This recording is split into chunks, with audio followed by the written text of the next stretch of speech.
Maumivu makali katika kovu la siza ama la operation yoyote hayataki kudumu zaidi ya wiki 6 baada ya operation. Kwanza zile siku 7 za mwanzo, kila siku unapoamka anatakiwa maumivu yafanyaje? Yaendelee kupungua. Sasa leo nitakupa sababu kwa nini watu wengi waga bado wanaendelea kusumbuliwa na mgongo na maumivu ya kovu la siza. Kitu cha kwanza, tunatakiwa tujue kovu linapona lini ama dalili ya kwamba kovu linapona inakuwaje.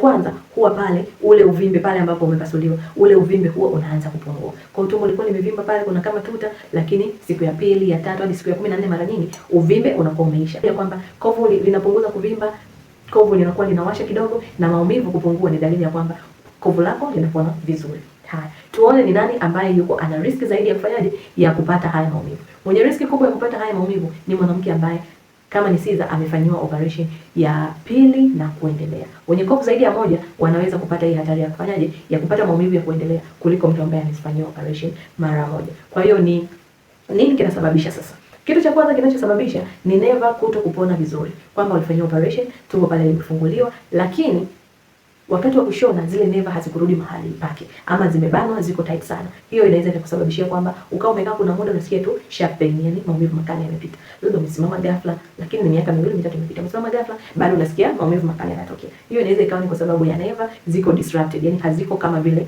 mwanzo zimeumbwa kuwepo. Kitu cha pili kinaweza kufanya ukasikia maumivu makali ya kwenye mshono ama maeneo yanayozunguka mshono na mgongo ama kiuno ni kuto kupona kwa muscles, hii misuli kuto kupona vizuri. Na hii inakuwaje? Hii inakuwa pale ambapo mtu ameshona hiyo labda ni mara ya 3, ni mara ya 4. Kuna watu wanasiza hadi 5. Kwa hiyo tunajua pale mara nyingi kama sio emergency na kuna complication, anayefanya operation atarudia pale pale kwenye kovu. Kwa hiyo tunajua kwenye ile nyama ya kovu panakuwa kwanza pagumu, sisi tumeelewana, na hapaponi kawaida. Kwa hiyo kama panakuwa pagumu unaweza ukatrim hata zile nyama ngumu kwa sababu haziwezi kushona na haziwezi kushikana. Kwa hiyo wanapokuwa wametrim afu wanashona nini sehemu ambayo iko fresh, wewe tunajua muscles zako ama hiyo misuli yako itavutwa kwa nguvu zaidi, italazimishwa ni kushona pale ili usibleed na ili ufungike, yani ili pale palipofunguliwa pafungike. Kwa hiyo wewe una risk kwa sababu mishono yako ama zile misuli zako hazijapona kama vile ambavyo ulidesigniwa ama uliumbwa uwe hivyo. Kwa hiyo inawezekana ukawa na maumivu makali. Mtu mwingine ambaye anaweza kupata maumivu makali ni yule mtu ambaye hajapona vizuri kwa sababu hakusikiliza masharti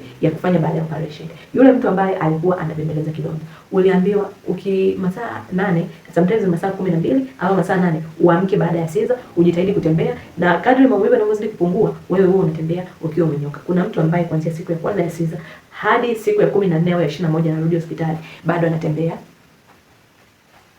Huyo ana riski kubwa sana ya zile nyama za nyonga, nyama za mgongo na nyama za tumbo kurundikana sehemu moja, hivyo ikatengeneza kuheal ama kupona ambako hatukutaka upone hivyo. Kwa hiyo obvious kama vitu vimerundikana somewhere, wewe mnajua hata vile mtu inakuwa imetengeneza kama constrictures.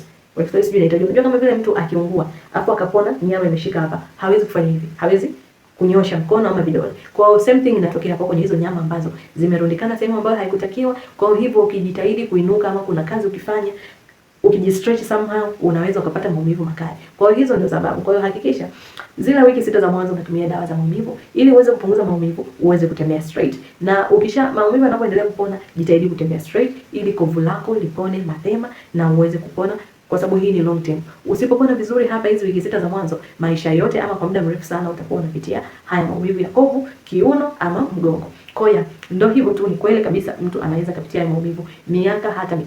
Na hiyo ni complication, sio complication ya operation, bali ni complication ya uponaji wa mwili baada ya operation. Kwa hiyo see you, kuna video inayofuata kuhusu jinsi ya kufunga tumbo mtu wa siza na mtu wa tumbo la kawaida. See you.